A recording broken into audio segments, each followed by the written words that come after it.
ध्यान देना, जो पढ़ेगा वो बढ़ेगा, तुक्कों में सिलेक्शन नहीं होता है। ज्ञान के लिए मेहनत करना पड़ेगा, ये तपस्या है, जो तपस्या को बिल्कुल धैर्य हिम्मत के साथ करना पड़ेगा। ठीक है, ये याद रखिएगा, तपस्या करनी पड़ती। तपस्या के लिए पहले सन्यासी बनना पड़ता है, बुद्धि के विचार अच्छे लाने पड़ेंगे तभी कुछ आगे होगा। ठीक है, और अच्छा सोचिए, मैंने कहा था सभी के लिए अच्छा सोचोगे तो अच्छा होगा। ठीक है, ये ध्यान देना, अच्छा सोचोगे, अच्छे विचार लाओगे, विद्यार्थी बनोगे तो तभी होगा, वरना दिमाग खुरापात में, अगर खुरापाती दिमाग शैतान का दिमाग होता है, शैतान कभी भी सफल नहीं हुआ आज तक, ये याद रखिएगा, कभी भी नहीं। पढ़ने के लिए फॉर्मेलिटी मत कीजिए कभी भी। ठीक है, क्या मेहनत करना पड़ेगा, तपस्या करना पड़ेगा, अच्छे विचार लाने पड़ेंगे तभी होगा। जब तक जो विद्यार्थी नहीं बना, 1000 किताबें, 1000 इंस्टीट्यूट, 1000 चैनल देख लीजिए, पहले खुद को स्टूडेंट समझिए और स्टूडेंट जैसी भावनाएं लाओ। ठीक है, याद रखिए, तुच्छ भावनाएं मन में मत लाइए। क्या करना है, कछुए की स्पीड पे चलना है और इस बार सितारे लगाना है, लगाइए एक पर सितारा, घबराना और भटकिए मत, मैंने कहा था।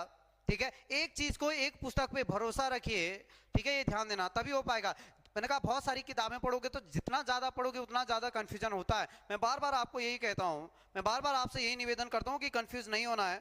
सारे लोग देखते हैं, थोड़ी ये सोचिए, अगर मेहनत होता है तो हमें कुछ भी नहीं, लेकिन हमारा मनोबल अच्छा लगता है। ठीक है, कि अगर जिस दिन आए हम लोग पढ़ा रहे हैं, मनोबल बना रहे, तो ये चीज आप लोग भी देखो, अगर आपको फायदा मिल रहा है बिल्कुल करना है। मैं चाहता हूँ आपके माँ बाप को गर्व हो आप पे, और हर एक माँ बाप चाहते हैं कि हमें अपने जो संतान है उन पे गर्व हो। ठीक है, एक सम्मान हो, उनका भरोसा आप पर है, और ये बहुत अच्छी बात है कि देखिए, मैंने कहा सब कुछ करना जीवन में।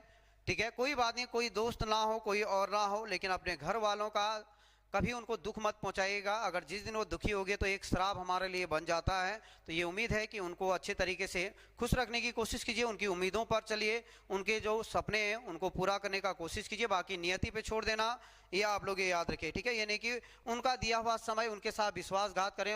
वो कुछ लोगों को फीस दे करके यहाँ भेजते हैं, शहरों में भेजते हैं, वो किस तरीके से उसका दुरुपयोग करते हैं। तो अब आप लोग समझदार हो गए, ये बालपन छोड़ दीजिए। ठीक है, और अच्छे तरीके से पढ़ते रहिए और अपना मनोबल को बनाए रखिए, मनोबल गिराना नहीं है आपको।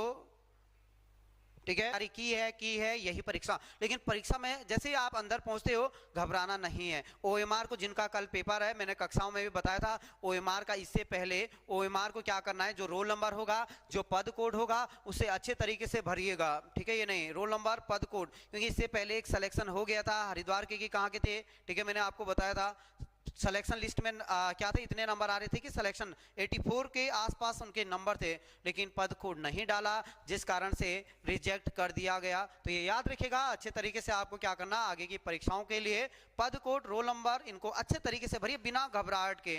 वो गोले गलत हो गए तो गए, ये याद रखिए, बहुत टाइम बाद मौका मिलता है उत्तराखंड में, तो ये चीज आपको याद रखना है, ये चीज आपको याद रखना। जिंदगी उसी के साथ खेलती है जो असली खिलाड़ी होता है। बिल्कुल क्या बात कही है आपने। ठीक है, सच में जिसके पास हिम्मत होता, और जिस दिन नियति बहुत ज्यादा परीक्षा लेने लग जाए, बहुत ज्यादा परेशानी जीवन में आने लग जाए, सोचना अच्छे दिन आने वाले हैं, क्योंकि एक टाइम पे ये 1-2, ये 1% होता है, 10%, 20%, 30%, 50%, 90%, और आपका यहाँ पे 100%। यहाँ से यहाँ तक जाने में आपको मजा आएगा, पढ़ने में मजा आएगा, पढ़ने में मजा आएगा, क्योंकि दिक्कत नहीं आएगी। जैसे जैसे ऊपर बढ़ोगे समस्याएं बढ़ती रहेगी, क्योंकि टाइम भी होते रहता है, जैसे जैसे ऊपर बढ़ोगे समस्या, और ये 90% फिर इतनी ज्यादा दिक्कत आ जाएगी, जिस दिन इतनी ज्यादा समस्याएं आने लग जाए, सोचना जीवन में अच्छे दिन आने वाले हैं। ठीक है, याद रखना, परीक्षा बिल्कुल सही कहा है, नियति उन्हीं की परीक्षा लेती है जिनके पास हिम्मत होती है, ये याद रखना, जिनके पास क्या होती है, हिम्मत होती है, ये याद रखिए।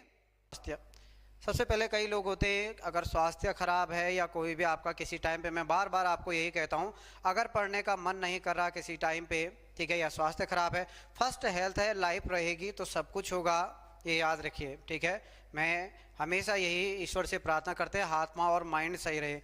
पढ़ाई में टेंशन भी मत लेना। ठीक है, कई बार हम क्या होते हैं, ये बेरोजगारी का दौर ही ऐसा है कि बहुत सारी चिंताएँ हो जाती है, आलोचनाएँ जब हर जगह से मिलती है तो हो जाता है, काफ़ी टेंशन हो जाती है, काफ़ी चिंताओं में हो जाता है, किताबें पढ़े सिलेक्शन नहीं हो रहा, तो घबराइएगा मत, होता है, बिल्कुल धैर्य के साथ पढ़िएगा।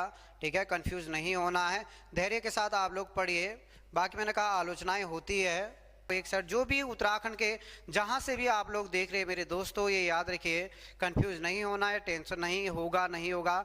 ईश्वर ने आपको इस पढ़ाई के पथ पे ले आया है, मंजिल आपके सामने है मेरे दोस्तों, मंजिल आपके सामने है, ठीक है, ये याद रखिए। तो उस मंजिल को आप लोगों को तय करना है, थोड़ी टाइम जरूर लगेगा, रुकावटें भी आएंगे, बहुत सारे विघ्न भी आएंगे, ठीक है, ये याद रखिए। रीता बहुगुणा, बिल्कुल ये याद रखिए, कंटिन्यूटी बहुत जरूरी है सिलेक्शन के लिए, जॉब पाने के लिए बिना टेंशन के अगर जो पढ़ाई करेंगे तो बिल्कुल ये याद रखिए, कंटिन्यूटी बहुत जरूरी है। जल्दी से ये याद रखना, जुड़ जाइए। दूसरे प्रश्न पे हूं मैं अभी, और बीच में से गायब मत होइए, यह आपके भविष्य के लिए है। हो सकता है आज का कोई प्रश्न आपकी परीक्षाओं में आ जाए। विद्यार्थी, मैंने कहा था एक एक पॉइंट, एक एक प्रश्न को ढूंढता है। किस दिन का लेक्चर आपके काम, कोई नुकसान नहीं होता। यहाँ पे कल्पना नहीं होगी, यहाँ पे रात रात जगना पड़ता है, आंखें फोड़नी पड़ती है। आपके साथ वाला, बगल वाला पढ़ रहा है, मैं आपको ये बता रहा हूँ। आज कोई भी मित्रता, कोई भी मित्र आपको, चाहे आपका बहुत ही ज़्यादा ही क्यों ना हो, मैं तो ये भी कहूँगा कोई अपना खास आपका जिस पर बहुत ही ज़्यादा आप लोग भरोसा कर रहे हैं, अपने घर वालों के अलावा कोई आपको ये नहीं बोलेगा, कितना भी जिगरी यार जिसे कहते हैं, वो पहले सोचेगा मेरा हो जाए। तो ये चीज़ जरूर याद रखिएगा। नीति तो बनानी पड़ेगी, प्लान तो करने पड़ेंगे, ठीक है, खुद ही करना पड़ेगा। बार बार आपको कोई नहीं बोलेगा जागो, आप छोटे बच्चे भी नहीं है कि मार मार के पढ़ो पढ़ो पढ़ो, ठीक है, पढ़ना तो खुद ही पड़ेगा, ठीक है, याद रखो। आप जागिए, मैंने कहा था एक उत्साह के साथ आगे बढ़िए। मेहनत हमारी भी और आपका भी जो मेहनत रहेगा, मेहनत तो आपको करना है, आपको भी करना है। हम केवल आपको क्या अपना अनुभव बता रहे हैं, पेपर की भाषा और थोड़ी आयु का दिमाग के आधार पर प्रश्नों को रख रहे हैं, और बिल्कुल कंफ्यूज नहीं करना है ये चीजें, ठीक है। आपको डायरेक्ट पॉइंट टू पॉइंट पे जाना है। मार्केट में किताबें बहुत ज्यादा है, उन किताबों में नहीं घुसना है। एक किताब लाइए, उसको अच्छे से पढ़ना, पढ़ते रहिए और सिलेक्शन 100% 100% होता। जो लोग नए तैयारी भी कर रहे होंगे, घबराइएगा मत, एक टाइम पे आप भी टॉप पे जाओगे, क्योंकि आपने पहली सीढ़ी शुरू कर दी है। नियति आपको सीढ़ी पर ले आई है। जब नियति, मैंने कहा था, इस सीढ़ी पर ले आती है तो पीछे मुड़ के नहीं देखना है। अगर आपकी किस्मत में जॉब नहीं होती तो आप यहाँ इस फील्ड में आते ही नहीं, ये चीज गांठ बांध लीजिए। नियति ने आपको रास्ता दिखा दिया है, अब इस रास्ते पे चलना आपका काम है। अब ये नियति को, किस्मत को दोष मत देना कि मेरी किस्मत में नहीं था तो यहाँ नियति कभी भी नहीं लाती। जिनकी किसी की शादी हो गई, कोई चले गए कहीं, कोई कहीं चले गए, कोई होटल लाइन में आपके साथ वाले चले गए होंगे, ठीक है, क्योंकि उनकी किस्मत में वास्तव में नहीं था, उन्होंने कभी इस फील्ड में आए नहीं कि कोचिंग क्या होता है। अजय पाल कौन था, वो क्यों पढ़ा, उनकी नियति थी नहीं। तो आपको ये वक्त किस्मत को दोष नहीं देना है, कलम उठाना है, किताब उठाना है, बैठना है, सुबह 4 बजे उठ करके पढ़ना है। हिंदी को जटिल, देखिए मैंने कहा, अगर यहाँ बुद्धि में अगर आपसे चीज आएगा हिंदी टफ है, हिंदी टफ है, हिंदी टफ है, कैसे करना, कैसे याद करना, तो वो चीज नफरत होने लग जाएगी उस चीज से, ठीक है। देखो हमें करना है, जितना आप ये बोले टफ है उतना हमें करना है, टफ है हमें करना है, ऐसी भावनाएं मन में रखोगे तो सब चीज आसान लगेगा, ठीक है। प्यार हो जाएगा किसी भी सब्जेक्ट से, प्यार, ठीक है। और जब मैंने कहा किसी से प्यार होगा तो आनंद आएगा, उसको देखने में भी, उसको पढ़ने में भी, और वो चीज परमानेंट बुद्धि में जाएगी नहीं। भगाने की कोशिश भी करोगे तो तभी नहीं जाएगा, क्योंकि क्या प्यार हुआ है एक बार। देखिए, तो देखिए किताबों को ये आनंद आना चाहिए, किताबों को पढ़ने में आपको आनंद आना चाहिए। बाकी देखिए मैंने कहा, जो आप लोग देख रहे हैं, एक निरंतरता बनाए रखिए। सफलता के 2 मूल मंत्र हैं, एक समय का सदुपयोग और एक निरंतरता।